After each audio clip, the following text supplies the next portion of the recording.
तो कहानी की शुरुआत में हम डेविड नाम के आदमी को देखते हैं जो कि शिप से एक आइलैंड पर जा रहा था। दरअसल डेविड मौसम विभाग में काम करता था और गवर्नमेंट ने उसे 1 साल के लिए एक आइलैंड पर रहने का बोला था ताकि वो वहां से उन्हें मौसम की जानकारी दे सके। इस शिप का कैप्टन एक्सेल डेविड को उस आइलैंड पर छोड़ने आता है जहां उन्हें कोई भी दिखाई नहीं देता है। पर थोड़ी दूर जाने पर उन्हें एक घर मिलता है जो कि मौसम विभाग के लिए बनाया गया था। जब वो घर के अंदर आते हैं तो देखते हैं कि सारा सामान बिखरा पड़ा है, जिससे एक्सेल को लगता है कि डेविड को यहाँ खतरा हो सकता है। पर डेविड उससे कहता है कि वो उसकी फिक्र ना करे और सामान रखकर अपनी शिप पर चला जाए। तभी उन्हें एक लाइट हाउस दिखाई देता है, जिससे उन्हें लगता है कि शायद वहाँ कोई इंसान जरूर होगा। इसलिए डेविड और एक्सेल वहां जाकर चेक करते हैं, जिस दौरान एक्सेल अपने लोगों को बोट पर वापस भेज देता है। इस लाइट हाउस की चारों ओर लकड़ी से बनी हुई हथियार लगे हुए थे और सुनसान आइलैंड पर ऐसा होना बहुत अजीब था। खैर, यहाँ कोई भी लाइट हाउस का गेट नहीं खोल रहा था, जिस वजह से डेविड गेट को धक्का देकर खोल देता है और फिर एक्सेल के साथ लाइट हाउस के अंदर आ जाता है, जहाँ उन्हें एक आदमी मिलता है जो अपना नाम ग्रूनर बताता है। दरअसल वो यहाँ का केयरटेकर था। एक्सेल ग्रूनर को बताता है कि वो मौसम विभाग के ऑफिसर को बदल रही हैं और अब उसकी जगह डेविड काम करेगा। जिसके बाद वो ग्रूनर से पुराने ऑफिसर के बारे में पूछता है, जिस पर वो बताता है कि पुराना ऑफिसर टाइपस नाम की बीमारी के कारण मर गया है। तब एक्सेल उससे ऑफिसर की डेड बॉडी दिखाने का कहता है, जिस पर ग्रूनर कहता है कि मैंने उसे आखिरी बार समुद्र में जाते हुए देखा था, जिसके बाद वो कभी लौटकर नहीं आया। ग्रूनर की बातें सुनकर एक्सेल को ठीक नहीं लग रहा था, इसलिए वो डेविड को अपने साथ वापस चलने का कहता है। लेकिन डेविड ने आइलैंड पर रुकने का मन बना लिया था, इसलिए वो एक्सेल को बोट पर छोड़ने आता है। तब एक्सेल डेविड को अपनी गन देता है ताकि वो खतरा आने पर उसका इस्तेमाल कर सके। इसके बाद डेविड घर में आकर अपना सामान सेट करने लगता है, जिस दौरान उसे पुराने ऑफिसर की एक डायरी मिलती है, जिसमें ऑफिसर की वाइफ की फोटो भी थी। इस डायरी में आइलैंड के बारे में काफी जानकारियां थी, साथ ही उसमें समुद्र में रहने वाले क्रीचर्स की ड्राइंग बनी हुई थी। पर डेविड उन पर ज्यादा ध्यान नहीं देता और सो जाता है। अगली सुबह डेविड मौसम की जानकारी लेने के लिए जब बाहर निकलता है, तब उसे वहां एक सर्कल में शेल्स दिखाई देते हैं, जैसे किसी ने उन्हें डेकोरेट किया हो। पर डेविड उन पर ध्यान नहीं देता है और अपना काम करने लगता है। जिस दौरान वो अपनी दूरबीन से ग्रूनर को देखता है, तब उसे वहां ग्रूनर के अलावा कोई और भी नजर आता है, लेकिन पलक झपकते ही वो वहां से गायब हो जाता है। डेविड को लगता है कि शायद ये उसकी आंखों का धोखा है, इसीलिए वो अपने घर आ जाता है, जहां रात होने पर उसे अपने घर के बाहर कुछ हलचल सुनाई देती है। पहले तो डेविड को लगता है कि वहां ग्रूनर होगा, पर जब वो गेट के पास जाता है तो उसे किसी जानवर की आवाज सुनाई देती है, जो कि गेट खोलने की कोशिश कर रहा था। साथ ही उसे घर के चारों तरफ से अजीब आवाजें सुनाई दे रही थीं। इसीलिए डेविड जल्दी से बेसमेंट में जाकर छिप जाता है और एक दरार से बाहर देखने लगता है। तभी क्रीचर उसके घर में घुस आता है। ये वही क्रीचर था जिसे डेविड ने उस डायरी में देखा था। इसी बीच एक क्रीचर दरार से डेविड को देखने लगता है, जिससे डेविड डर जाता है और चाकू से उस क्रीचर की आंख फोड़ देता है, जिससे वो क्रीचर वहां से भाग जाता है। अगली सुबह डेविड बेसमेंट से बाहर आता है और रेत पर उन क्रीचर्स की निशान देखता है, जो कि समुद्र की ओर जा रही थी। इससे एक बात तो क्लियर थी कि ये क्रीचर्स सिर्फ रात को ही बाहर आते हैं। खैर, इसके बाद डेविड ग्रूनर के पास जाता है और चिल्लाकर उसे गेट खोलने का कहता है। तब ग्रूनर गुस्से में उसके ऊपर पानी फेंक देता है और कहता है कि तुम्हें यहाँ आना ही नहीं चाहिए था। अब निराश डेविड घर आकर लकड़ियों से कुछ हथियार बनाता है और घर की चारों तरफ गड्ढा खोदकर उसमें लकड़ियां, बुक्स और पेट्रोल डाल देता है, ताकि रात में जब वो क्रीचर्स आएं तो वो उनसे बच सके। साथ ही वो अपनी गन को भी लोड कर लेता है और रात होने पर क्रीचर्स का इंतजार करने लगता है। थोड़ी देर बाद उसे क्रीचर्स की आवाज सुनाई देती है और तभी विंडो से क्रीचर्स अंदर आने लगते हैं। ये देख डेविड उन्हें शूट करने लगता है, पर उसकी गोलियां खत्म हो जाती हैं।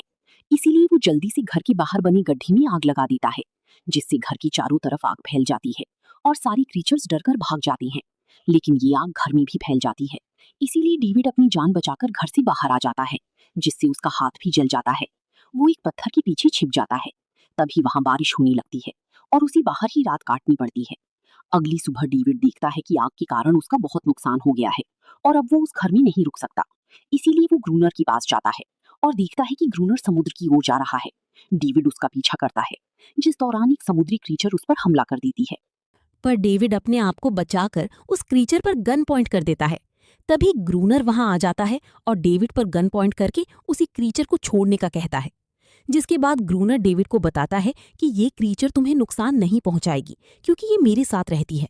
साथ ही वो डेविड को अपने साथ लाइट हाउस में रखने के लिए मान जाता है, इसके बदले वो डेविड से एक सौदा करता है कि डेविड अपने पास रखी सभी चीजें जैसे खाना, शराब, तंबाकू और गोलियां उसे दे देगा, जिस पर डेविड मान जाता है और फिर दोनों घर से सामान उठाकर लाइट हाउस में ले आते हैं, जहां डेविड आराम से सो जाता है।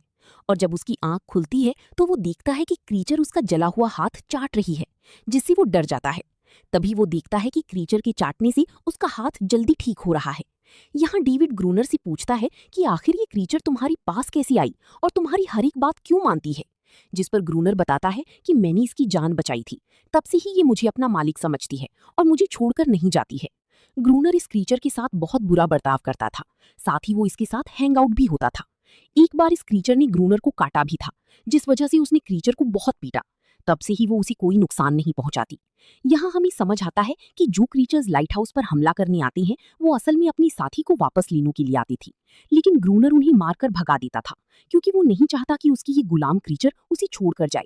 यहाँ ग्रूनर डेविड को लाइट हाउस का ऊपरी हिस्सा दिखाता है। तब डेविड उससे पूछता है कि जब कैप्टन एक्सल यहाँ आई थी तब तुम उनके साथ वापस जा सकती थी, जिस पर ग्रूनर कहता है कि ये मेरी दुनिया है और मैं यहाँ का राजा हूँ।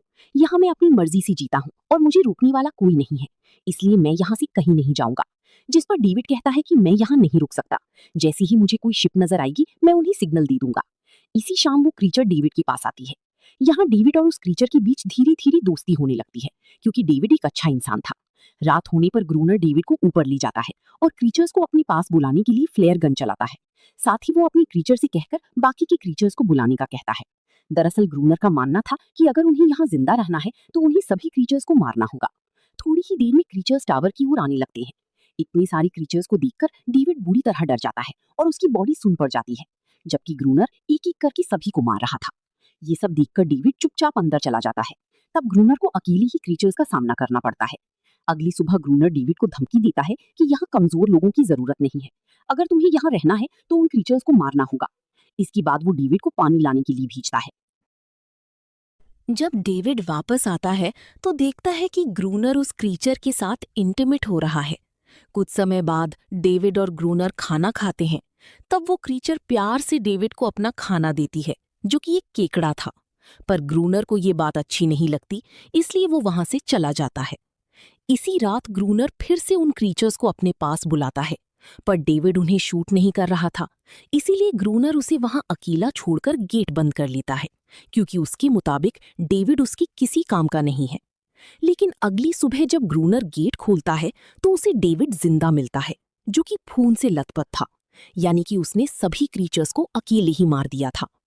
इसी तरह कई दिनों तक दोनों मिलकर क्रीचर्स को मारते हैं, लेकिन कुछ हफ्तों से क्रीचर्स टावर पर हमला करने नहीं आई थी। एक दिन डेविड ग्रूनर से पूछता है कि आखिर ये क्रीचर अपने ही लोगों को यहाँ मरने के लिए क्यों बुलाती है, जिस पर ग्रूनर उल्टा जवाब देते हुए कहता है कि हम क्रीचर्स की नजर में शिकारी हैं, इसीलिए वो हम पर हमला करने आती हैं। इसी तरह कुछ दिन और बीत जाते हैं।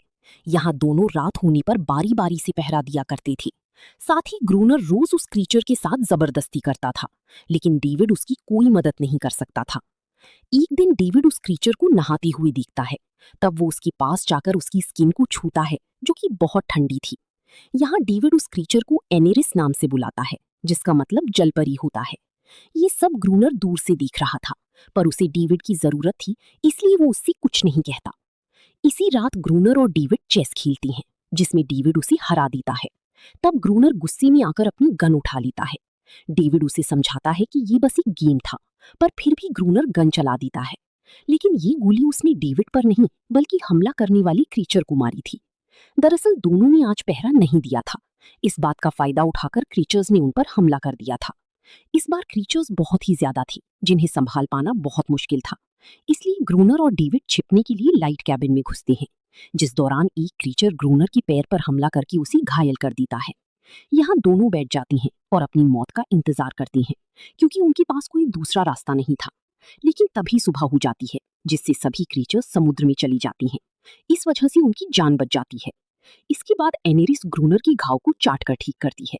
तब डेविड ग्रूनर से कहता है कि अब हम उनकी एक भी हमले को नहीं झेल पाएंगे, क्योंकि हमारा राशन और गोलियां खत्म हो रही हैं। कुछ दिनों बाद डेविड को एक लॉकेट दिखाई देता है, जो कि किसी ने क्रीचर की कब्र पर रखा था। इसी बीच उसे एक शिप नजर आती है, इसलिए वो जल्दी से फ्लेयर गन लाकर उसे चलाने लगता है। तब ग्रूनर उस पर हमला करके उसे गन चलाने से रोक लेता है, क्योंकि वो नहीं चाहता था कि डेविड उसे छोड़कर जाए।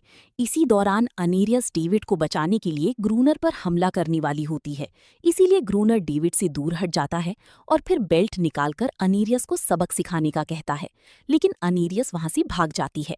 अगले दिन डेविड अनीरियस को टावर से बाहर जाते हुए देखता है, इसीलिए वो उसका पीछा करके उसके पास जाता है और देखता है कि ग्रूनर ने उसे बुरी तरह पीटा है। डेविड को उसके लिए बहुत बुरा लगता है। तभी वो अनीरियस को हड्डी से बनी एक छोटी बोट दिखाता है, जिसे उसने बहुत मेहनत से बनाया था। इस बोट को देखकर अनीरियस डेविड को एक पुरानी बोट के पास ले जाती है, जिसे देखकर डेविड खुश हो जाता है और ग्रूनर को इस बारे में बताता है, जिस पर ग्रूनर कहता है कि मैं पहले से ही इस बोट के बारे में जानता था। कुछ साल पहले यहाँ पोर्चुगीज लोगों की शिप तूफान की चपेट में आकर डूब गई थी। तब उस शिप के लोग बोट लेकर किनारे पर आए, लेकिन क्रीचर्स ने उन्हें मार डाला। साथ ही वो बताता है कि वो सभी इल्लीगल तरीके से डायनामाइट ली जा रही थी। तब डेविड कहता है कि अगर हम उस शिप से डायनामाइट ले आएंगे तो एक ही बार में कई क्रीचर्स को ब्लास्ट करके मार सकती हैं, जिसके लिए ग्रूनर मना कर देता है। इसके बाद डेविड बोट को सही करता है। तभी उसे अनीरियस की आवाज सुनाई देती है, जो कि नहा रही थी। डेविड उसके पास जाकर उसके साथ नहाने लगता है, जिससे दोनों एक दूसरे के करीब आने लगती हैं। ये सब ग्रूनर भी देख लेता है। जब डेविड टावर में होता है तब ग्रूनर उसके पास आता है और कहता है कि मैंने अपना इरादा बदल लिया है, अब हम शिप के पास जाकर उससे डायनामाइट लेकर आएंगे। जिसके बाद दोनों शिप के पास जाती हैं, जहां डेविड मेटल डाइविंग सूट पहनकर समुद्र के अंदर जाता है और डायनामाइट ढूंढकर उन्हें बोट पर भेज देता है। इसी बीच डेविड के पास क्रीचर का एक बच्चा आता है, लेकिन वो उसे कुछ नहीं करता और वहां से चला जाता है। यहाँ डेविड भी किसी तरह सूट निकालकर बोट पर वापस आ जाता है। अब दोनों सामान लेकर टावर में आ जाती हैं, जहां चेक करने पर उन्हें एक बॉक्स में सही डायनामाइट मिल जाती है, जो कि पानी में गीले नहीं हुए थे। इसके बाद ग्रूनर और डेविड टावर की चारों तरफ डायनामाइट लगा देती हैं और रात में उन क्रीचर्स का इंतजार करती हैं। पर इस रात क्रीचर्स नहीं आई थी। इस आइलैंड पर सर्दी बढ़ने लगती है, जिस वजह से यहाँ बर्फ गिर रही थी, लेकिन फिर भी ग्रूनर पहरा देता है ताकि वो जल्द से जल्द सभी क्रीचर्स को मार सके। एक दिन डेविड उसी टावर के अंदर चलने का कहता है, क्योंकि ठंड के कारण ग्रूनर की हालत बहुत खराब हो गई थी। यहाँ दोनों कॉफी पीते हैं, जिस दौरान ग्रूनर एनीरियस को पीटने लगता है। दरअसल ग्रूनर को लग रहा था कि एनीरियस ने अपने साथियों को यहाँ आने से मना किया है, इसीलिए कोई भी क्रीचर टावर पर हमला करने के लिए नहीं आ रहा है। इसके बाद ग्रूनर ऊपर चला जाता है। वहीं डेविड एनीरियस को रोती हुई देखकर बहुत दुखी होता है। रात होने पर ग्रूनर एनेरिस को पकड़ता है और उसे मारने की धमकी देकर उससे अपने साथियों को बुलाने का कहता है। साथ ही उन्होंने टावर के गेट को भी ओपन कर दिया था और डेविड गेट की पहरेदारी कर रहा था। अनेरिस के रोने की आवाज सुनकर वहां बहुत सारे क्रीचर्स आने लगते हैं। तब एक क्रीचर अचानक से डेविड पर हमला कर देता है, पर डेविड किसी तरह उससे लड़ाई करके उसे मार देता है। जिसके बाद वो जल्दी से ऊपर आ जाता है और ग्रूनर से डायनामाइट ब्लास्ट करने का कहता है, पर किसी कारण से वो ब्लास्ट नहीं हो रहा था। तब डेविड बॉक्स को सही करता है और उसका बटन दबाकर ब्लास्ट कर देता है, जिससे वहां मौजूद सभी क्रीचर्स मारे जाते हैं। सुबह होने पर ग्रूनर घायल क्रीचर्स को मार रहा होता है। तब डेविड को एक क्रीचर के गले से वही लॉकेट मिलता है, जो कि उसने दूसरे क्रीचर की कब्र पर देखा था। इस लॉकेट को देखकर डेविड समझ जाता है कि ये क्रीचर्स किसी को नुकसान नहीं पहुंचाना चाहते हैं, बल्कि वो भी इंसानों की तरह अपनी जिंदगी जीना चाहते हैं और उन्हें भी अपनों को खोने का दुख होता है। रात में जब दोनों पहरेदारी करते हैं, तब उन्हीं क्रीचर्स की रोने की आवाजें सुनाई देती हैं और अब एनेरिस भी उन्हें छोड़कर अपनी साथियों के पास चली गई थी। अगले दिन डेविड पत्थर का एक सर्कल बनाकर उसके अंदर अपनी बनाई हुई बोट रख देता है, क्योंकि उसे यकीन था कि एनेरिस उसकी बोट को देखकर उससे मिलने जरूर आएगी। यहाँ डेविड को ग्रूनर और उसकी वाइफ की एक फोटो मिलती है। साथ ही उसे कुछ नोट्स मिलते हैं, जिससे डेविड को पता चलता है कि ग्रूनर केयरटेकर नहीं, बल्कि उससे पहले आया हुआ ऑफिसर है। इसी शाम डेविड सर्कल वाली जगह पर जाता है, जहां वो एनेरिस के साथ उसकी बाकी साथियों को देखता है। यहाँ क्रीचर का एक बच्चा डेविड के पास आता है और उसकी बोट उठा लेता है। डेविड को समझ आ जाता है कि ये क्रीचर्स उन्हें कभी नुकसान नहीं पहुंचाना चाहती थी, लेकिन ग्रूनर सभी को जान से मारना चाहता था। इस वजह से वो ग्रूनर से लड़ाई कर रही थी। इसी बीच ग्रूनर अपनी गन लेकर वहां आ जाता है और एनेरिस को टावर के अंदर जाने का ऑर्डर देता है, पर एनेरिस इस बार उसकी बात नहीं मानती है, क्योंकि ग्रूनर उसकी बहुत साथियों को मार चुका था। एनेरिस की बात ना मानने के कारण ग्रूनर पागलों जैसी हरकतें करने लगता है और टावर में चला जाता है। यहाँ डेविड एनेरिस और उसके साथियों से समझौता कर रहा था कि वो अब से उन्हें कोई नुकसान नहीं पहुंचाएंगी, पर तभी ग्रूनर फ्लेयर गन से उन पर हमला कर देता है, जिससे क्रीचर का बच्चा मारा जाता है। ये देखकर एनेरिस बहुत उदास होती है और वहां से चली जाती है, जिसके बाद डेविड टावर के अंदर आकर ग्रूनर को मारने लगता है। दोनों के बीच खतरनाक फाइट होती है, जिसमें ग्रूनर डेविड को जान से मारने वाला होता है। तभी डेविड उसे समझाता है कि तुम हत्यारे नहीं हो और मैं जानता हूँ कि तुम भी मेरी तरह एक ऑफिसर हो। अपनी सच्चाई सुनकर ग्रूनर शॉक हो जाता है और कुल्हाड़ी को नीचे गिरा देता है।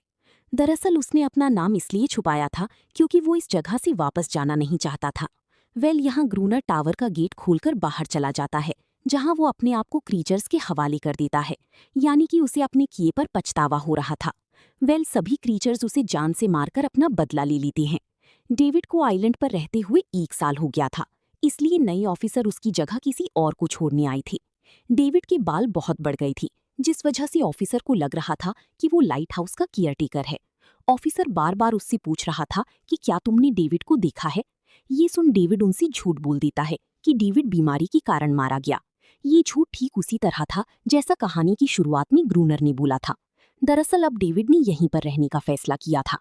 कहानी के अंत में हम एनेरिस को देखते हैं, जो कि डेविड के आसपास ही रहती है और अब वो पूरी तरह से आजाद है। और यहाँ कहानी पूरी होती है। अगर कहानी अच्छी लगी तो आप अपनी चैनल कृष्णा एक्सप्लेनर को सब्सक्राइब करें। Love you, take care, Radhe Krishna.